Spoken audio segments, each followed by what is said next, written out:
First ever factory outlet Mukunda jewelleries Kukatpally, Khammam, Kothapet, Somajiguda, Hanamkonda and Suchitra.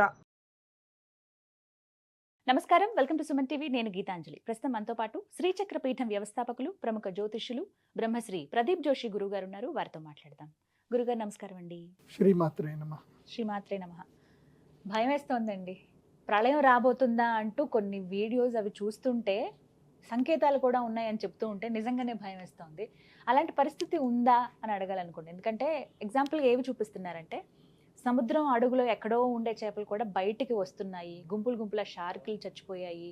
అసలు మనం ఎక్కడ వింతగా కనిపించేవి తుఫాన్లు, వరదలు, అలాగే భూకంపాలు వచ్చే ముందు బయటికి వచ్చే ఏవైతే జంతువులు ఇవి ఉన్నాయో అవి వస్తున్నాయి అని చెప్పి చూపిస్తున్నారు వీడియోస్. అవి అంటే గతంలో కూడా మనం ఒకసారి మాట్లాడాం, మీరు అన్నారు షష్టగ్రహ కూటమి ఉంది, దాని ప్రభావం ఉంటుంది అని చెప్పి.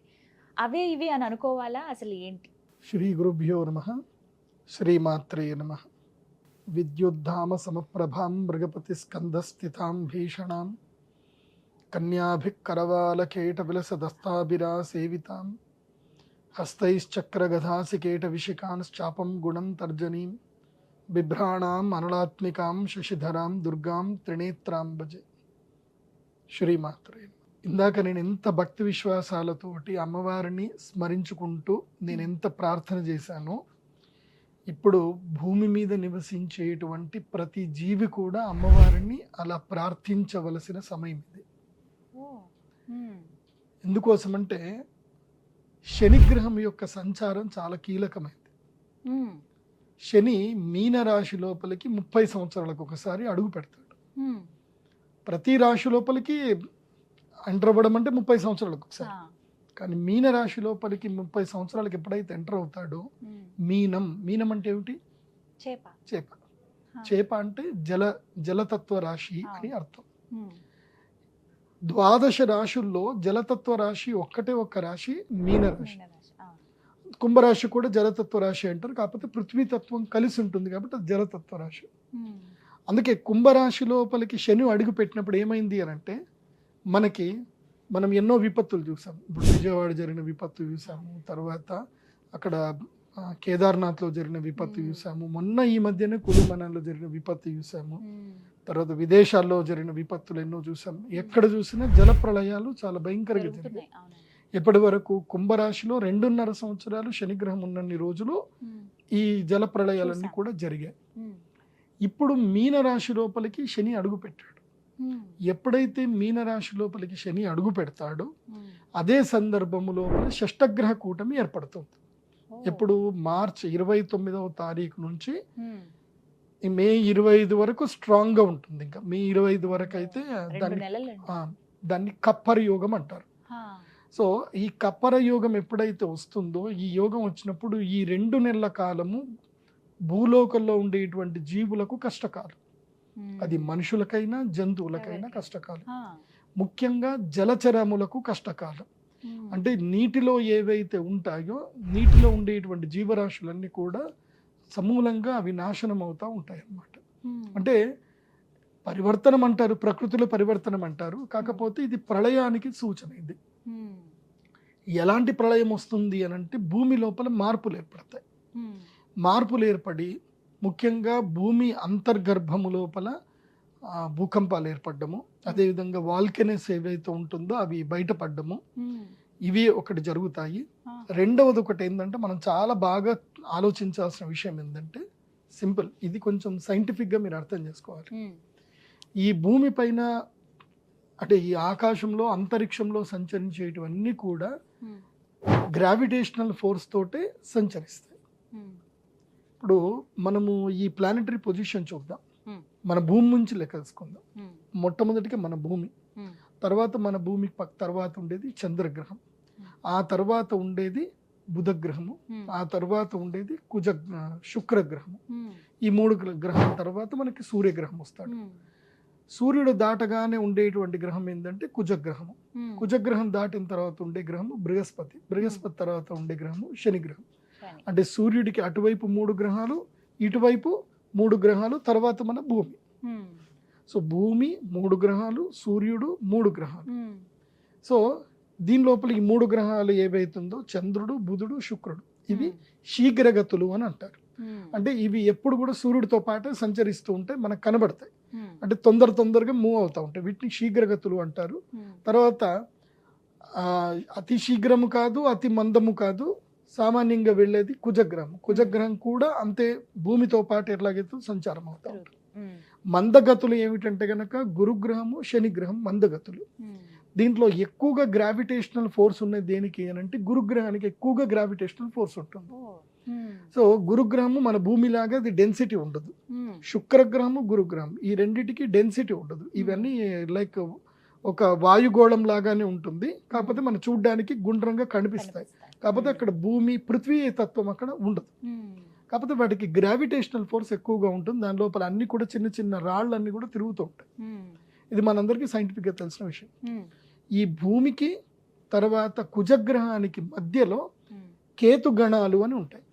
అంటే ఇవన్నీ కూడా భూమి అంతే సైజు ఉన్నటువంటి, ఇంకా భూమి కన్నా పెద్ద సైజు కానీ, చంద్రుడంత సైజు కానీ పెద్ద పెద్ద రాళ్ళు ఇవన్నీ కూడా ఏంటంటే తిరుగుతూ ఉంటాయి. ఏవి? కుజగ్రహానికి తర్వాత గురుగ్రహానికి మధ్యలో తిరుగుతూ ఉంటాయి. ఇది చాలా ఇంపార్టెంట్ విషయం, అర్థం చేసుకోండి. అవన్నీ కూడా గ్రావిటేషనల్ ఫోర్స్తోనే తిరుగుతాయి. ఎప్పుడైతే ఈ 6 గ్రహాలు ఒకే దగ్గరికి వచ్చేసాయో, ఇప్పుడు గురుగ్రహము తర్వాత ఇవన్నీ కూడా దీన్ని మాలాయోగము అంటారు. సూర్యుడు, చంద్రుడు, బుధుడు, శుక్రుడు, శని, రాహు 6 గ్రహాలు ఒకే స్థానంలో వస్తున్నాయి మీనరాశిలో. దాని నుంచి జస్ట్ ఒక 60 డిగ్రీల దూరంలో మాత్రమే, 60 అంటే దాదాపు 58 డిగ్రీల దూరంలో మాత్రమే గురుగ్రహం ఉన్నాడు. ఇవెంత ఎన్ని డిగ్రీలో ఉన్నాయనంటే ఆల్మోస్ట్ ఇవన్నీ కూడా 90 డిగ్రీస్ దూరంలోనే ఇవన్నీ ఒక దగ్గర కొలాబరేట్ అయి ఉన్నాయి. సో 90 డిగ్రీస్లో ఇవన్నీ కొలాబరేట్ అయినాయంటే రిమైనింగ్ స్పేస్ అంతా కూడా ఖాళీ ఉన్నట్టే కదా. సో ఈ గ్రావిటేషనల్ ఫోర్స్ ఏదైతే గనక అట్రాక్ట్ చేసి భూమి వైపు ఏవి రాకుండా ఏదైతే ఆపుతుందో అవి ఆగిపోవు. సో అవి అటు గురుగ్రహం గ్రావిటేషనల్ ఫోర్స్ లాక్కుండా ఆ గ్రావిటేషనల్ ఫోర్స్ నుంచి తప్పుకొని కొన్ని రాళ్ళు బయటకు వచ్చేస్తాయి. వాటిని కేతు గణాలు అంటారు మన బృహత్ సంహిత ప్రకారం చెప్పాలంటే. అవి భూమి వైపు ట్రావెల్ చేయడం స్టార్ట్ చేస్తాయి. ఇప్పుడు ఆ సూచన మీకు కనిపిస్తుంది రాబోయే జస్ట్ మీరు కొన్ని రోజుల్లో మీకు ఆ న్యూస్ కూడా వచ్చేస్తుంది. నాసా నుంచో లేకపోతే వాటి నుంచి న్యూస్ స్టార్ట్ అవుతుంది. సో భూమి మీదికి ఒక అత్యంత పెద్దనైనటువంటి ఇంకొక శకలం రాబోతుంది, భూమిని ఢీకొట్టబోతుంది. సో దానికి కౌంట్ డౌన్ టైం స్టార్ట్ అయిందంటే 2040కి ఇది కౌంట్ డౌన్ స్టార్ట్ అవుతుంది. ఈ రోజు నుంచి మొదలు, అంటే 2025 నుంచి మొదలు 2040కి కరెక్ట్ గా 15 ఏళ్లకి కౌంట్ డౌన్ స్టార్ట్ అవుతుంది. ఈ కౌంట్ డౌన్ ఎప్పుడైతే స్టార్ట్ అవుతుంది అని అర్థం ఏంటంటే ఇంకా ప్రళయం రాబోతుంది. 2040 ప్రళయం అయితే 100%, దెర్ ఇస్ నో డౌట్. 2040లో ప్రళయం ఉండబోతుంది. దానికి శ్రీకారం ఇక్కడ స్టార్ట్ అవుతుంది. అది చెప్పడానికి ఆ సూచన, ప్రకృతిలో వచ్చేటువంటి సూచనని ఇది. ఇక్కడ నుంచి ఏం జరుగుతుంది అని అంటే ఇది మనం అబ్జర్వేషన్ చేసుకోవాలి. ఇప్పుడు ఈ 2025లో ఉండేటువంటి జనాభా సంఖ్య ఇప్పుడైతే చూసుకున్నారో ఈ జనాభా సంఖ్య క్రమేపీ తగ్గుతూ ఉంటుంది. మనుషుల యొక్క పునరుత్పత్తి సామర్థ్యం తగ్గుతుంది, మనుషులు తగ్గుతూ ఉంటారు, జంతువులు పెరుగుతూ ఉంటాయి. ఇప్పటి నుంచి సూక్ష్మ జంతువులు, క్రిమి కీటకాలు, తర్వాత ఇంకా వేరే జంతువులు ముఖ్యంగా ఏంటంటే అండజములు అంటారు. అంటే అండము అంటే గుడ్లలో నుంచి పెరిగేటువంటి జంతువులు పెరుగుతాయి. ఇప్పటి నుంచి చాలా పెరుగుతాయి. ఇంకా ఇక్కడ నుంచి జంతువులు బాగా పెరుగుతాయి, మనుషులు తగ్గుతారు. ఇంకా సో మనుషులు క్రమేపీ మనుషుల యొక్క విస్తీర్ణం తగ్గుతుంది, వాళ్ళ యొక్క ఆయుష్ పరిణామం కూడా తగ్గుతూ ఉంటుంది. ఈ యొక్క 2 నెలల కాలం ఏదైతే ఉందో ఇది చాలా సీరియస్ కాలం. ఎప్పుడు మార్చి 29 నుంచి మొదలు మే 29 వరకు ఈ 60 రోజుల కాలము గడ్డు కాలము. ఇందులోపల జల ప్రళయాలు రావచ్చు, వాల్కనోస్ రావచ్చు, భూకంపం అయితే 100% వస్తుంది. భూకంపము మన భారతదేశంలో అయితే ఛాన్సెస్ తక్కువ, 40% మాత్రమే ఉంది. విదేశాలలో ఎక్కువగా ఛాన్సెస్ ఉన్నాయి. కానీ మన భారతదేశంలో కూడా రావచ్చు, డక్కన్ ప్రాంతంలోనే వస్తుంది. సో లాస్ట్ టైం ఇట్లాగే ఇది జరిగినప్పుడు వృషభ రాశిలో శనిగ్రహం ఎంటర్ అయినప్పుడు మనకి బుర్జులో భయంకరమైన భూకంపం ఏర్పడింది. ఇది మన యొక్క గుజరాత్లో భయంకరమైన భూకంపం ఏర్పడింది. గుజరాత్లో భూకంపం ఏర్పడకన్నా మునుపు 2 సంవత్సరాల క్రితం, అంటే 1998లో కూడా మన హైదరాబాద్కి భూకంప సంకేతం వచ్చింది అప్పుడు. కాకపోతే ఇక్కడ భూకంపం రాలేదు, మైల్డ్గా భూకంపం అయితే వచ్చింది. మొన్న ఈ మధ్య కూడా మైల్డ్గా వచ్చింది. సో మనం ఎక్స్పెక్ట్ చేయొచ్చు, అంటే 100% నేను చెప్పలేను కానీ రావచ్చు. దక్కన్ ప్రాంతంలోనే భూకంపం వస్తుంది ఈసారి.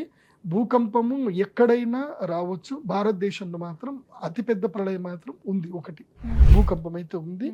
జనాలు మరణించడము అవి జరిగే అవకాశాలు అయితే ఉన్నాయి. కానీ కొంతమంది శాస్త్రజ్ఞులు, కొంతమంది మహాపండితులు ఏమంటారు అంటే, రాముడి ప్రతిష్టాపన జరిగింది అయోధ్యలో కాబట్టి ఇది జరగకపోవచ్చు, రామరాజ్యం నడుస్తుంది, జరగకుండా ఉండాలి, మనందరం యజ్ఞయాగాదులు చేద్దామని అందరూ అంటున్నారు. మా గురువులు కూడా అదే మాట చెప్పారు, రావద్దు అనే కోరుకుందాం. కానీ ఒకటి, ప్రకృతిలో మనిషి ఎలాంటి స్వార్థపరుడు అంటే విపరీతంగా జంతువులు చంపుతున్నాడు, విపరీతమైన మరణకాండ సృష్టిస్తున్నాడు మనిషి. కానీ తాను మాత్రం బతకాలనుకుంటున్నాడు. ప్రపంచంలో మనిషి తాను ఒక్కడే బతకాలి, ఇంకేవో బతకకూడదు, అన్ని నాకే చేయడానికే ఈ విధంగా ప్రకృతి అంతే చేస్తుంది. కానీ మనం సాధారణ మనుషులుగా మనం ఏం చేయాలి, మేము ఏం చేస్తే మంచిది అంటారు తెలియచేయండి. మనం ఏం చేయడానికి లేదు, దైవ ప్రార్థన మాత్రం చేయడం. ఎంతవరకు నీ యొక్క పుణ్యఫలం ఉందో అంతవరకు నువ్వు దాంట్లో సేవ్ అవుతావు. నీ పుణ్యఫలం లేదంటే మాత్రం సేవ్ అవ్వవు. సో మన పాపము పండింది అని అంటే ఆ రోజు మనము అదే టైంకి అక్కడనే ఉంటామేమో తెలియదు. మన మన పుణ్యం ఉంది, ఆ టైంకి అక్కడ జరిగేది మనం వెళ్లకుండా ఆగిపోతాం. సో అవి జరుగుతాయి. కాకపోతే ప్రస్తుతం అయితే ఈ 60 రోజులు మాత్రం గడ్డు కాలము. ప్లస్ ఇంకోటి ఏంటంటే స్టాక్ మార్కెట్ కూడా విపరీతంగా కుదేలైపోతుంది. నేను ఆల్రెడీ మనం లాస్ట్ టైం డిస్కస్ చేసాం, జనవరిలో మనం డిస్కస్ చేసినప్పుడే నేను చెప్పాను, షష్టగ్రహ కూటమి వస్తుంది అని అంటే ట్రంప్ యొక్క నిర్ణయాలు దారుణంగా ఉంటాయి. దానివల్ల భారతదేశం యొక్క ఆర్థిక పరిస్థితి పూర్తిగా దిగజారుతుంది. ఇప్పుడు ఇంకా ఉండబోతుంది. ఏదైనా సరే మే 30వ తారీఖు వరకు స్టాక్ మార్కెట్ జోలికి వెళ్ళకండి. మే 30 వరకు, ముఖ్యంగా ఏప్రిల్ 29వ తారీఖు వరకు స్టాక్ మార్కెట్ జోలికి వెళ్ళకండి. ఏప్రిల్ 29 తారీఖు తర్వాత అప్పుడు దాదాపుగా స్టాక్స్ అన్ని పడిపోయి ఉంటాయి, అప్పుడు ఎంటర్ అవ్వండి. స్టాక్ బై చేసుకోవడం, చాలా కంపెనీ యొక్క స్టాక్స్ పడిపోయి ఉంటాయి కాబట్టి May first week is right time to enter in the stock market. But May 25 తర్వాతనే బెస్ట్ అని కూడా చెప్తాను. అంటే ఎక్స్పీరియన్స్ ఉన్నటువంటి వాళ్ళు మే ఫస్ట్ వీక్లో ఎంటర్ అవ్వచ్చు మళ్ళీ స్టాక్లోకి. మే 30th తర్వాత మాత్రమే మళ్ళీ స్టాక్ మార్కెట్ లోకి ఎంటర్ అవ్వండి. ఎస్, ఇంకోటి ఏంటంటే హడావిడిగా నేను అందరికీ చెప్పేది ఏంటంటే, హడావిడిగా ఇప్పుడు కింద మీద పడి బంగారాలు కొనేయకండి. పెళ్లి ముహూర్తాలు ఉన్నాయి కదా, పెళ్లిళ్ళు ఉన్నాయి కదా అని బంగారం కొనకండి. కొంచెం ఆగండి, ఇంకా బంగారం ధర తగ్గుతుంది. 82,000 వరకు వస్తుంది బంగారం. ఓపిక పట్టండి, ఇప్పుడు తొందర పడకండి. మే 30వ తారీఖు వరకు బంగారము అందరినీ సతాయిస్తుంది, ఏడిపిస్తుంది, పైకి వెళ్తుంది. మే 30 తర్వాత నేను చెప్పా కదా, మోదీ గారు ఒక పాచికేస్తారు అని. మోదీ గారు వేసే పాచికకి సడన్ గా అన్ని దెబ్బతింటాయి. అప్పుడు డాలర్ రేటు తగ్గుతుంది, మళ్ళీ బంగారం రేటు పడిపోతుంది. అవుతుంది. అది కూడా ఎప్పుడు అంటే మళ్ళీ ఎప్పటికీ అంటే కరెక్ట్గా మనం శ్రావణ మాసం వచ్చే టైంకి, అంటే మనకి జూన్ జూలై బంగారం కొనుక్కోవడానికి రైట్ టైం. ఇంకా ఆగస్ట్ వచ్చిందంటే మళ్ళీ బంగారం మళ్ళీ ఒక్కసారి పెరిగిపోతుంది. కాబట్టి జూన్ జూలైకి డబ్బులు రెడీ చేసి పెట్టుకోండి. బంగారం ధర 85,000కి 84,000 వరకు వస్తుంది. నా లెక్క ప్రకారం 82 కూడా రావచ్చు, కానీ 84 అయితే తగ్గదు, చూద్దాం. 85 వచ్చిందంటే మాత్రం కొనేసుకోండి, ధన కొనేసుకోండి. ఎంత మీ యొక్క ఐటీఆర్ వాల్యూ ఎంత ఉందో అంత కొనుక్కోండి, బంగారం కొనేసుకోండి. తర్వాత ఇంకా బంగారం ర్యాలీ స్టార్ట్ అవుతుంది, ఇంకా తగ్గేదే లేదు. ఇంకా బంగారం ఇంకా వెళ్ళిపోతుంది, ఇంకా కిందికి రాదు ఇంకా. కాబట్టి ఈ సంవత్సరంలో బంగారం కొనడానికి అనుకూలమైన సమయం ఆషాఢ మాసమే. ఆషాఢంలో చీరలు కొనకండి, బంగారం కొనండి, రెడీ చేసి పెట్టుకోండి ఈ సంవత్సరం అయితే కనుక. సో ఈ ప్రళయం నుంచి తప్పించుకోవాలంటే ఒకటే మార్గం. నేను ఇది నా స్వార్థం కోసం చెప్పట్లేదు. ఎందుకోసం అంటే నేను ఎప్పుడు కూడా చెప్తాను, నేను ఏదైనా ఒక యజ్ఞము యాగం చేశాను అంటే అది దేవాలయ నిర్మాణం కోసం, ఒక మంచి కోసమే. నా వ్యక్తిగత జీవితం కోసం అయితే నేను ఆ లత్త ముట్టను. దాన్ని లత్త అంటారు. అంటే మనుషుల యొక్క కర్మఫలాన్ని ఏమంటారు? లత్త అంటారు. ఆ లత్తని ముట్టకూడదు. ముడితే అది అంటుకుంటుంది, ఏడిపిస్తుంది. మనం కొంతమంది జనాలను చూస్తూ ఉంటాం కదా, అయ్యో పాపం వాళ్ళ పరిస్థితి ఏంది ఇట్లుంది అని అనుకుంటాం కదా, దాన్నే లత్త అంటారు. సో సో వాళ్ళ జీవితంలో వాళ్ళు ఎటు వెళ్ళలేరు, అంతే అట్లాగ ఉండిపోతారు. లత్త పెట్టుకోవద్దు ఎప్పుడైతే. నేనేం చెప్తాను అంటే మీ యొక్క కర్మ ఫలాల్ని యజ్ఞయాగాదులకు నిర్వహణ చేసుకోండి, చేస్తే మంచి జరుగుతుంది. లాస్ట్ టైం ఇదే సుమన్ టీవీలో షష్టగ్రహ కూటమి ఏర్పడింది. ఇప్పుడు 2019లో కోవిడ్కి ముందు. అవునండి. ఏదైతే కనుక నేను డిసెంబర్లో షష్టగ్రహ కూటమి ఏర్పడినప్పుడు నేను చెప్పాను, చాలా మంది వచ్చి యాగం చేసుకున్నారు. నా దగ్గర యాగం చేసుకున్న ప్రతి ఒక్కరు కూడా సేఫ్ జోన్లో ఉన్నారు. ఎవరికి కోవిడ్ రాలేదు, ఎవరి ఇంట్లో మరణాలు జరగలేదు. ఎవ్రీ వన్ ఈ సేఫ్ జోన్ 100%. దాంట్లో డౌటే లేదు. నా దగ్గర డేటా కూడా ఉంది. అందరు చెప్పారు, గురూజీ మాకు కరోనా అసలు ఎఫెక్ట్ రాలేదు, మాకు మీ దగ్గర యాగం చేసుకున్నాం, కరోనా ఎఫెక్ట్ రాలేదు. ఇప్పుడు కరెక్ట్గా 5 ఏళ్ళు మళ్ళీ 2025 మళ్ళీ షష్టగ్రహ కూటమి వచ్చింది. ఇప్పుడు ఈ షష్టగ్రహ కూటమిలో అందరికీ నేను చెప్పేది ఏంటంటే యాగం చేసుకోండి. యాగం చేసుకొని ఇంట్లో యంత్రం పెట్టుకోండి. యంత్రం లేకపోయినా కనీసం ఈ మాల, ఇది ప్రత్యేకమైనటువంటి కృష్ణ స్ఫటిక మాల, ఈ మాల కానీ లేదంటే కుజగ్రహ మాల కానీ ఏదైనా ఒక మాల తప్పకుండా మాలను ధరించండి. ఈ మాల మెడలో వేసుకుంటే ఏ నెగిటివ్ మీ దగ్గర దాకా రాదు. ఎందుకోసం అంటే ఇది భూగర్భంలో నుంచి తీసినటువంటి అద్భుతమైన శిల ఇది. సో దీని ఏంటంటే జస్ట్ ఒకదాని ఇట్లా మెల్లిగా రబ్ చేసి మనం స్మెల్ చూస్తే మనకి బొగ్గు వాసన, కాళ్ళ వాసన వస్తుంది. సో ఇది చాలా ప్రత్యేకమైన రత్నం. ఇది ఎవరి దగ్గర దొరకదు. ఇది కృష్ణ స్ఫటికమాల. నేను ప్రత్యేకంగా తిరిగి చేసి కొంతమంది పాత ఇది రావణ సంహిత లాంటి పుస్తకాలు చదివి ఇది ఎక్కడుందో ఆర్డర్ చేయించి వెతికిచ్చి మరి నేను ఇంపోర్ట్ చేయించుకున్నది. ఎవరి దగ్గర దొరకదు. ఇది మీరు భారతదేశం ఎక్కడ వెళ్ళండి దొరకదు. కృష్ణ స్ఫటికమాల ఎవరి దగ్గర దొరకదు. ఈ కృష్ణ స్ఫటికమాల అందరికి ఇస్తాను. ఇది గ్రహణం రోజు మాత్రం ఇస్తాను. ఆ గ్రహణం రోజు అందరూ కృష్ణ స్ఫటికమాల ధరించండి. ఆ జగదంబ అనుగ్రహంతో మీకు ఎవరికి ఏ అరిష్టం కూడా జరగదు. కాకపోతే జాగ్రత్త పడాల్సింది ఎవరెవరు చెప్తాను వినండి. ముఖ్యంగా వరి నాటు చేసేటువంటి రైతులు, తర్వాత మామిడి పండ్ల రైతులు, మామిడి ఎవరైతే పండిస్తున్నారో ఆ రైతులు చాలా జాగ్రత్తగా ఉండాలి. తప్పకుండా మొత్తం రాలిపోతాయి కంప్లీట్గా. మామిడికాయలన్నీ రాలిపోతాయి, పూత పోతుంది. చాలా ఇప్పుడు ఎలా వస్తుందంటే ఈదురు గాలులతోటి వర్షాలు వడగళ్ళ వాళ్ళని పడతాయి, ఇప్పుడు సడన్ గా పడతాయి.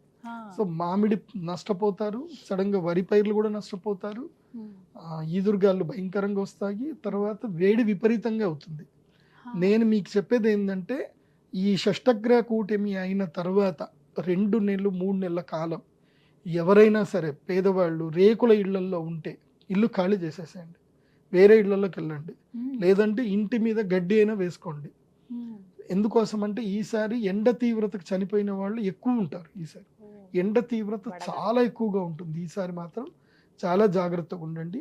తర్వాత స్కిన్ ఎలర్జీస్ ఎక్కువగా వస్తాయి, రోగాలు ఎక్కువగా వస్తాయి, డీహైడ్రేషన్స్ ప్రాబ్లమ్స్ ఎక్కువగా వస్తాయి. అండ్ పుట్టిన శిశువులు ఎక్కువగా చనిపోతారు. ఇప్పుడు ఇది అంతే ఆ కాలం. ఆ కాల పరిస్థితి ఏంటంటే షష్టగ్రహ కూటమి వల్లనే బాలగ్రహ అరిష్టాలు ఉంటాయి. 3 ఏళ్ల వయసు లోపల ఉన్న పిల్లలు ఎక్కువగా మరణిస్తారు. ఇప్పుడు అది కౌంట్ డౌన్ పెరుగుతుంది. మీకు న్యూస్లో కూడా వస్తాయి కూడా చూడండి. ఈ షష్టగ్రహ కూటమి ప్రభావము ఆషాఢ మాసము వర్షం పడేంత వరకు ఉంటుంది. ఆషాఢ పౌర్ణమి అంటే గురు పౌర్ణమి వరకు వర్షం పడేంత వరకు, అంటే తొలకరి చెనుకలు పెద్ద ఏకాదశి వరకు దీని యొక్క ప్రభావం ఉంటుంది. కాబట్టి అందరూ జాగ్రత్త పడండి. ఆహార విషయంలో చాలా అప్రమత్తంగా ఉండండి. అండ్ రిప్రొడక్షన్ రేట్ కూడా పడిపోతుంది, పిల్లలు పుట్టరు. నేను ఆల్రెడీ లాస్ట్ టైం ఎప్పుడో చెప్పాను, షష్టగ్రహ కూటమి రాబోతుంది. షష్టగ్రహ కూటమి నుంచి షష్టగ్రహ కూటమి వరకు ఆ మధ్య పంచగ్రహ కూటమి ఏర్పడింది. పోయిన మేలలో పంచగ్రహ కూటమి ఏర్పడింది, తర్వాత షష్టగ్రహ కూటమి ఏర్పడింది. నేనే చెప్పాను ఇది సంధికాలము. ఈ సంధికాలంలో జలప్రళయాలు జరుగుతాయి, మనుషులు పుట్టుక తగ్గిపోతుందని చెప్పాను. నేను చెప్పినట్టుగా జరిగింది. జలప్రళయాలు జరిగాయి. ఇప్పుడు తమిళనాడు సీఎం కూడా చెప్తున్నాడు, ఎంతమంది తొందరగా పిల్లల్ని కనండి, ఎక్కువ మంది పిల్లల్ని కనండి, అందరు కొత్త దంపతులు పిల్లల్ని కనండి చెప్తున్నారు. ఎందుకోసం అంటే ముసలోళ్ళు పెరిగిపోతున్నారు, వయసు వాళ్ళు ముసలోళ్ళు అయిపోతున్నారు. వయసులో ఉన్న పిల్లల్ని కనట్లే, వృద్ధి తగ్గిపోతుంది. వాళ్ళు ఇష్టపూర్వకం కనట్లేదు కాదు. ఏం జరుగుతుంది అని అంటే రిప్రొడక్షన్ వాల్యూస్ పడిపోతున్నాయి, మనిషి యొక్క శరీరాలు పడిపోతున్నాయి. సో ఇది కొంచెం గడ్డు కాలం. ఈ 60 నెలల కాలము చాలా గడ్డు కాలము. కాబట్టి ఎవరైనా మీ మ్యూచువల్ ఫండ్స్లో డబ్బులున్నా, స్టాక్ మార్కెట్లో డబ్బులున్నా ఎగ్జిట్ అయిపోండి. కొంతలైనా సరే ఎగ్జిట్ అయిపోండి. నేను కూడా ఎగ్జిట్ అయిపోతున్నా. ఓకే. నాది కూడా మ్యూచువల్ ఫండ్స్లో ఒక 3 లక్షలు 4 లక్షలు ఏమో ఉంటాయి. నేను కూడా ఎగ్జిట్ అయిపోయా. నాకు తెలుసు కాబట్టి ఎగ్జిట్ అయిపోయా. కాబట్టి తొందరగా ఎగ్జిట్ అవ్వండి. ఎవరన్నా ఇంకా లేదండి మేము డబ్బులు ఎక్కడ పెట్టుకోవాలి అంటే దేంట్లో పెట్టడానికి లేదు, బ్యాంకింగ్ స్టాక్స్లో మాత్రం పెట్టుకోవచ్చు, లేదా గోల్డ్ స్టాక్స్లో పెట్టుకోండి. కానీ గోల్డ్ స్టాక్ కూడా తగ్గిపోతుంది కానీ మళ్ళీ పెరుగుతుంది, పెరిగే అవకాశం జాగ్రత్త. ఉందన్నారు కాబట్టి. ఇంకోటి ఏంటంటే ఈ సంవత్సరానికి ఏంటంటే రైతులు కూడా చాలా జాగ్రత్తగా ఉండాలి. రైతులు ఎక్కువ శాతము కూరగాయలు పండించడానికే కాన్సన్ట్రేషన్ చేయండి. కూరగాయలు పండించడం వల్ల ఏంటంటే ఎవరైతే రైతులు కూరగాయలు పండిస్తారో వాళ్ళకి ఈ సంవత్సరం లాభం. ముఖ్యంగా తెల్ల ఉల్లిపాయ ఎవరైతే పండిస్తారో వాళ్ళకి లాభం ఉంటుంది. అండ్ టొమాటో రైతులకు ఈసారి జూన్ జూలై ఆగస్టు రైతులకి ఇది June July August September October వరకు రైతులకి ఇది 5 నెలల కాలం లాభదాయకంగా ఉంటుంది. ముఖ్యంగా టమాటా రైతులకు అదేవిధంగా కూరగాయల రైతులకు అందరికీ ఈ 5 మంత్స్ పీరియడ్ మంచి పీరియడ్ ఉంటుంది. కాకపోతే ఏంటంటే కాపాడిన వాళ్ళకే, ఎందుకోసం అంటే ఈసారి సస్యనాశనం ఎక్కువగా జరుగుతుంది కాబట్టి ఆ విషయంలో జాగ్రత్తగా ఉండండి. అయితే ఈ సంవత్సరం నేను ఈ రొయ్యలు పండించేటువంటి వాళ్ళకి మాత్రం చెప్పేది ఏంటంటే ఈ సంవత్సరం విత్డ్రాల్ అయిపోండి అని చెప్తాను. చనిపోతాయి ఈసారి రొయ్యలు చాలా చనిపోతాయి, చేపలు రొయ్యలు చాలా చనిపోతాయి ఈసారి. సో చాలా జాగ్రత్తగా ఉండండి. మీరు ఎంత ప్రయత్నం చేసినా చనిపోతాయి. దానికి ఎగ్జాంపులే ఇందాక మీకు ఇంట్రొడక్షన్లో మీకు చూపించిన ఫోటోలు ఏవి. సో ఆ వీడియోలు చూశారు కదా, మొత్తము చేపలు తీవ్రతరంగా కొట్టుకొచ్చి బయటకు వచ్చి చనిపోతున్నాయి. జపాన్లో కూడా ఒక కైండ్ ఆఫ్ ఒక ఫిష్ ఉందట, అది అసలు కనబడదట. అక్కడ జపాన్లో ఎప్పుడైతే అతిపెద్ద భూకంపాలు ఏర్పడి డూమ్స్ డే ఏర్పడిందో అప్పుడే కనబడిందట, మళ్ళీ కనబడలేదట. ఈసారి అది వచ్చిందట. సో ఇలా నేచర్లో అయితే అన్ని తెలుస్తా ఉన్నాయి. ఇదైతే మంచి టైం అయితే కాదు ఈ 2 నెలల వరకు. కాబట్టి షష్టగ్రహ కూటమి అందరూ కూడా మీ దేవాలయాల్లో అక్కడక్కడ తప్పకుండా అరిష్ట నివారణ తంత్ర యాగాలు చేయాలి. అచింత్య మంత్రములోని కొన్ని ఉంటాయి, అచింత్య మంత్రములు చదువుకొని చేస్తే మంచిది. మా వరకు మా శ్రీచక్ర పీఠంలో అయితే కనుక మా దగ్గర రుద్రశూలం ఉంటుంది. ఎవరెవరికైతే రుద్రశూల స్పర్శ ఒక్కసారి వాళ్ళ ఆజ్ఞాచక్రానికి అవుతుందో ఇంకా వాళ్ళ జీవితంలో నెగిటివ్స్ రావు. ఇంకా అది 100%. రుద్రశూలం ఒక్కటే ఉంటుంది. ఆ రుద్రశూల స్పర్శ ఎప్పటి వరకైతే ఆ రుద్రశూల స్పర్శ చేసుకున్నారో వాళ్ళందరూ మంచుకున్నారు. సో మళ్ళీ ఆ రుద్రశూలం కేవలం నేను గ్రహణం అప్పుడే తీస్తాను, మళ్ళీ అక్షయ తృతీయ లేదంటే మన యొక్క ధనత్రయోదశి అప్పుడు తీస్తాను. కాబట్టి రుద్రశూలం ఆ రోజు తీస్తాను కాబట్టి రుద్రశూల స్పర్శకు అందరు రండి. కానీ రుద్రశూల స్నానం మాత్రం కేవలం గ్రహణం అప్పుడే ఇస్తాను. రుద్రశూల స్నానం ప్రతిరోజు ప్రతిసారి ఉండదు, కేవలం గ్రహణం అప్పుడు మాత్రమే రుద్రశూల స్నానం ఉంటుంది. కాబట్టి అందరూ కూడా మా శ్రీచక్ర పీఠానికి రండి, రుద్రశూల స్నానం చేయండి, రుద్రశూల స్పర్శ అందరికీ అదైతే ఫ్రీగా ఉంటుంది. యాగం చేసుకోవాలంటే హ్యాపీగా అందరు చేసుకోవచ్చు. ధైర్యంగా ఉంటాం మీ మాట నమ్మి, కానీ జరిగేది జరుగుతుంది అని ఎదుర్కొనే శక్తి కూడా ఇవ్వమని అమ్మవారినే కోరుకోవాలి. అంతే. చాలా సంతోషం గురుగారు. నమస్కారం. శ్రీమాత్రే.